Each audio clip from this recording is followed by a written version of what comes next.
Picture a rainy car park behind a pub in South London. Right. It's March 10th, 1987. The Golden Lion in Sydenham.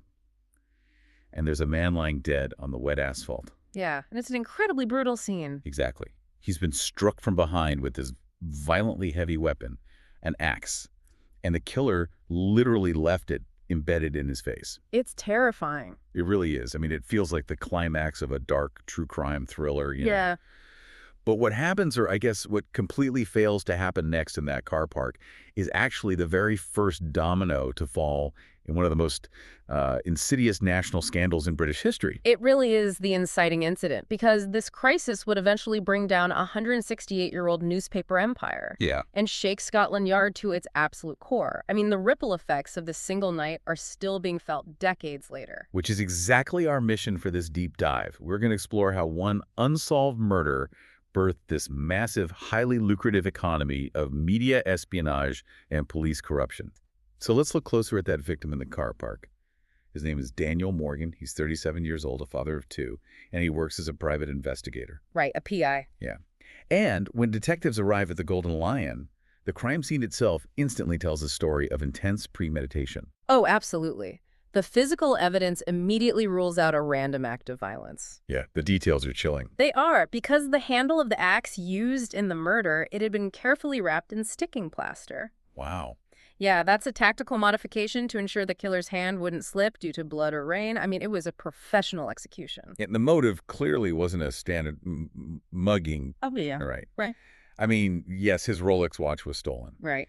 And one trouser pocket was torn open. Right. But another pocket, which had his credit cards and like 1,000 pounds in cash, was completely untouched. Which is incredibly telling. Right. If you're robbing someone in 1987, you do not leave 1,000 pounds in cash behind. You really don't. Yeah. Which forces investigators to look at the victim's immediate circle. You know, standard police procedure dictates that you look at who the victim was last seen with. And in this case, it was his business partner, a man named Jonathan Rees. They ran a private investigation firm together called Southern Investigations, and they had just spent the evening drinking together in that very pub. And the sources show there was already massive documented tension between the two partners. Oh, definitely. Yeah, Morgan had reportedly confided in his brother Alistair that he was deeply suspicious of Rees. Specifically, they were fighting over a missing 18,000 pounds in cash from a client. A client called Belmont Car Auctions. Exactly. And Rees claimed he was robbed of the money after a banknight safe was mysteriously glued shut, making it impossible to deposit the cash. Which is a remarkably convenient hardware malfunction. Right. So naturally, Jonathan Rees becomes the prime suspect from day one. He is brought into the local police station the morning after the murder to be interviewed. And this is where the entire trajectory of British justice takes a massive detour. Okay, let's unpack this. Because the police work here goes from standard homicide procedure to just absolutely surreal. It really does. The officer assigned to interview the prime suspect is Detective Sergeant Sid Fillory. Now, Fillory wasn't just some random detective catching a case. No, not at all. He was drinking with both the victim and the suspect in that exact same pub the night before the murder. Which is already bad enough. Right. And even more shockingly, Fillory was secretly moonlighting, like working completely off the books for Morgan and Rees's private investigation firm. Yeah, it's a staggering conflict of interest. It fundamentally corrupted the golden hours of the investigation. I mean, this is like letting a bank robber audit the vault. That's exactly what it is. Why on earth would a man with deep financial and personal ties to both the victim and the prime suspect be allowed anywhere near the interview room? It's baffling. Let alone be allowed to conduct the interview and then let Jonathan Rees walk out of the station without securing his clothes or his car for forensic examination. It completely defies the fundamental mechanics of criminal investigation. I mean, by failing to secure the suspect's clothing or vehicle, Fillory effectively guaranteed that any potential forensic link, blood spatter, fibers, mud from the car park, just walked right out the door. Yeah. The immediate corruption is brazen. Now, Fillory was eventually removed from the case after a few days, once the conflict became too obvious to ignore, but the tactical damage was already done. Right. The evidence simply wasn't preserved. Exactly. And the follow-up is just as wild. Fillory eventually retires from the Metropolitan Police on a medical pension, claiming depression. And astoundingly, where does he go to work? He goes to work for Jonathan Rees, literally taking Daniel Morgan's old desk as the new partner at Southern Investigations. The audacity of that revolving door between the police station and the private investigation firm is just chilling. Yeah, it's unbelievable. And to add profound weight to this, we have the testimony of an accountant for their firm, a man named Kevin Lennon. Oh, right, the accountant. Yeah. Lennon actually testified under oath that months before the murder, Rees had claimed he found a quote-unquote perfect solution to his ongoing disputes with Daniel Morgan. Wow. Rees allegedly told Lennon that his police friends at the Catford Nick, that's the local police station, would arrange the murder for him. So because that initial investigation was so thoroughly compromised by the very people tasked with solving it, Rees and Fillory entirely escaped justice. They did. But here's where it gets really interesting. Because they didn't just lay low and count their blessings.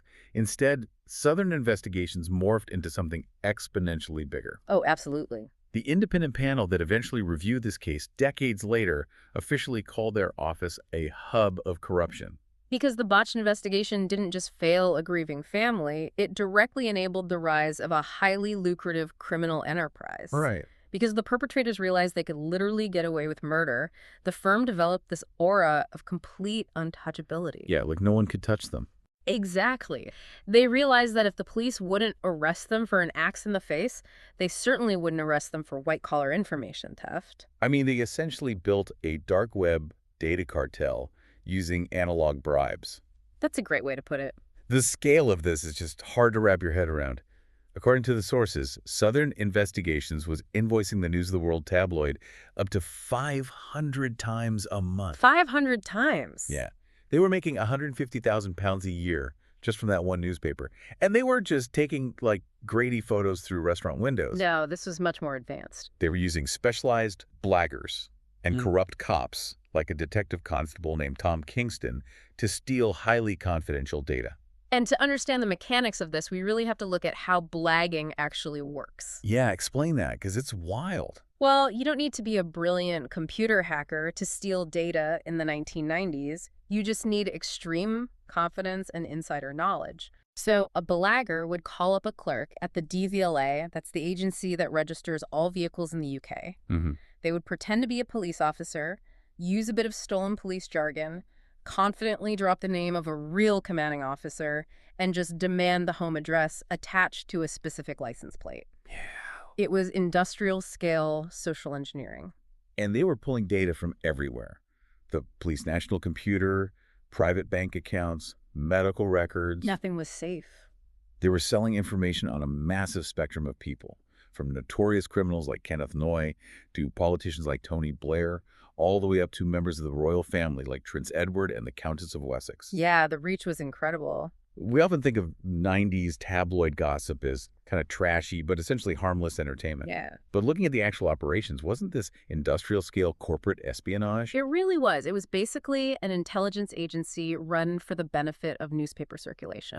You have to remember, Fleet Street in the 1990s was a viciously competitive market. An exclusive front-page scoop could sell millions of extra papers. Right. So the tabloids viewed the 150,000 pounds they paid to Southern Investigations not as a criminal bribe, but just as a standard business expense. Right. It was the cost of acquiring premium inventory. So if the scale was this massive and operating right out in the open via actual invoices, how did the Metropolitan Police justify ignoring a massive network of data theft operating right under their noses? Well, this raises an important question about institutional priorities. Okay. The nuance here is crucial because the police actually didn't ignore it entirely. They knew quite a bit about what Southern Investigations was doing. Wait, really? Yeah. In 1999, the Met launched an undercover initiative called Operation Nigeria, and they literally planted listening devices inside Jonathan Rees's office. Okay, so they are sitting in a van, listening to the hub of corruption in real time. What do they actually hear on those tapes? They captured Rees plotting to plant cocaine on an innocent mother who was embroiled in a child custody dispute. Oh my God. Yeah, simply to help his client win the case. It was a horrific conspiracy to destroy a woman's life. That is evil. It is. And the police acted on that specific intelligence. Rees was convicted for the drug plot and sentenced to 7 years in prison. Okay, so they caught an individual plotting to plant drugs and put him in prison.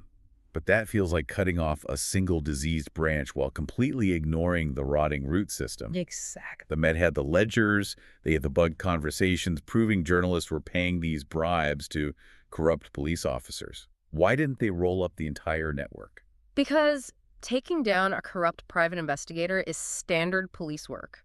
Taking down the editors and executives of the most powerful media empire in the country. Yeah. That requires political capital that the Metropolitan Police simply did not want to spend. The police and the press had a deeply symbiotic relationship.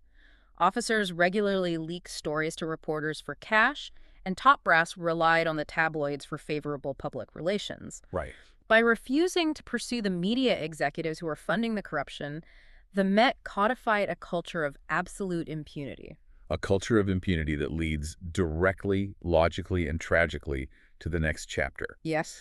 Because the exact same private investigators and journalists who cut their teeth bribing corrupt cops through Southern investigations in the 90s didn't just retire. No, they adapted. When technology evolved in the 2000s, they simply upgraded their methods.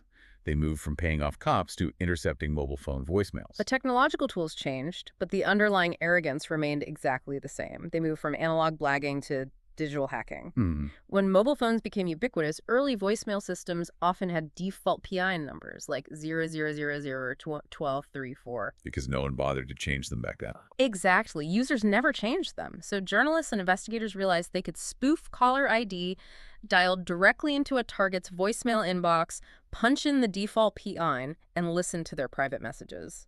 And the human cost of that arrogance is just breathtakingly cruel. We aren't just talking about listening to celebrities complaining about their agents. No, it went so much darker. We're talking about the hacking of murdered schoolgirl Millie Dowler's phone in 2002.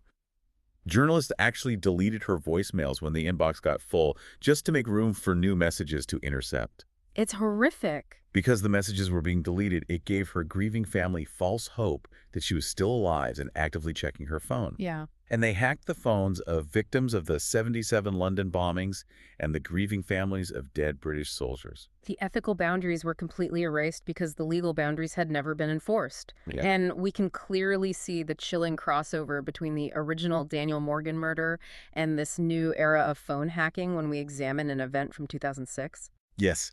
This part of the sources absolutely blew my mind. It's incredible. Imagine you're Detective Chief Superintendent Dave Cook.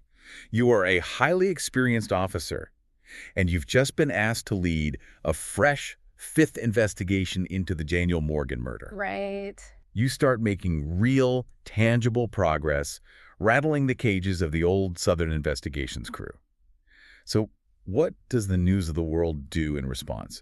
They targeted the lead homicide detective investigating their own private investigators. Unbelievable. The tabloid put DCS Cook and his wife, Jackie Hames, who was herself a former police officer and a presenter on the BBC's Crime Watch program. They put them under hostile physical surveillance. Wow. They followed them and they hacked their phones. Which brings us to the 40-year fight for accountability. Yes. Because while the institutions protected themselves, Daniel Morgan's family, particularly his brother, Alistair Morgan, refused to let it go. Alistair Morgan's resilience is truly the moral anchor of this entire saga. I mean, he pushed through decades of bureaucratic obfuscation. He endured 5 separate, deeply flawed police investigations. Including a massive criminal trial in 2011 that collapsed in spectacular fashion before it even really began. Yeah, that was a disaster. And the reason it collapsed is critical to understand. The police built their case relying heavily on supergrass witnesses. Right, informants. Yeah, career criminals who offer to give information in exchange for reduced sentences or favors. But the police completely mishandled the disclosure of evidence. Defense lawyers found massive crates of unread documents, proving the police hadn't disclosed everything they were legally required to. The judge had no choice but to throw the case out. It was a humiliating disaster for the prosecution. It was a catastrophic failure of basic legal procedure. But paradoxically, because the criminal courts completely failed to hold anyone accountable in 2011, the family had only one avenue left to force the truth out. The collapse of the trial directly forced the government's hand, leading to the creation of the Daniel Morgan Independent Panel. And this panel spent years digging through over 1 million pages of documents, finally publishing a monumental report in 2021. Their conclusion was absolutely devastating. It really was. They found the Metropolitan Police guilty of a form of institutional corruption. Yeah. And they were very specific about what that meant. They weren't just saying there were a few individual bad apples taking bribes. They defined it as an organizational culture that actively concealed its own systemic failings in order to protect its public image. They diagnosed a terminal prioritization of reputation over justice. And the weight of that conclusion has permeated the public consciousness so deeply. It's been the subject of investigative podcasts, deep dive books, and just recently, that major ITV drama, The Hack. Oh, right. You have David Tennant playing the real-life Guardian journalist Nick Davies, who spent years systematically dismantling the official denials to uncover the phone hacking links. And that kind of media representation is vital because public awareness is the only mechanism that keeps the pressure on these institutions. Exactly. Which brings us to where the Metropolitan Police stand as of our most recent source update today, March 18th, 2026. Let's look exactly at their official stance right now. On one hand, they openly accept that corruption ruined the very first investigation in 1987. Mm-hmm. They are incredibly keen to point out that they are a completely different police force today. They highlight their newly bolstered anti-corruption command, and they point to a massive £50,000 reward that remains on the table for any information leading to a conviction in Daniel Morgan's murder. Right. But, and this is the crucial sticking point, they vehemently reject the independent panel's label that they are institutionally corrupt. They accept the historical individual failures of men like Sid Fillery, but they fundamentally deny the systemic cultural diagnosis applied to the organization itself. So what does this all mean? It's like a massive chemical factory apologizing for dumping toxic waste in the river for 30 years, paying a hefty fine, but absolutely refusing to admit they have a systemic pollution problem. That's a perfect analogy. If you are trusting an institution to guard your safety, but that institution's very first instinct is always self-preservation and protecting its own image, Yeah. can we ever truly trust them to police themselves? That is the central dilemma of modern democratic governance. What the source material overwhelmingly demonstrates is the absolute non-negotiable necessity of external pressure. Yeah. The Met didn't reform its investigative procedures out of a sudden internal burst of conscience. It took a grieving brother who refused to be quiet for 4 decades. It took independent journalists willing to dig through the dirt when their own industry told them to look away. And it took a public independent inquiry to forcefully drag the truth into the light. It really did. It highlights exactly why critical thinking is so essential when we are consuming any official institutional narrative. An institution will always seek to survive first. It has been an incredibly dark, complex journey we've unpacked today. We started with a brutal, isolated murder in a Sydenham pub car park, a man killed with an axe, while his business partner drank with the investigating officer. Yeah. And we followed that thread as it unspooled to reveal a vast, corrupt nexus between Scotland Yard and Fleet Street. It's a story that sounds like the plot of an over-the-top Hollywood thriller, but every detail is pulled from the historical record. It's all real. And the reason you should care about Daniel Morgan and the sprawling cover-up that followed his death is because the very institutions that were expressly designed to protect the public, the police, and the free press were instead protecting each other. Exactly. They were trading our privacy, our grief, and our justice purely for profit and power. And as we synthesize all of this, there is a natural progression we need to consider. In the 1990s and 2000s, executing this massive industrial-scale breach of privacy required physical logistics. Right, envelopes of cash. Exactly. It required shady private investigators calling up government clerks and corrupt cops meeting in dark pubs to hand over manila folders. Yeah. Today, in an era dominated by advanced AI and largely unregulated global data brokers, our personal information is infinitely more accessible. Oh, wow, that's true. If a powerful media empire could literally buy the police back then using analog tools, who holds the keys to your most private data right now when the blaggers don't even need a human on the inside to get it? That is a terrifyingly relevant thought to leave on. Thank you so much for joining us on this deep dive into the source material. Keep questioning the official story, keep looking for the connections behind the headlines, and we'll see you next time. Stay curious.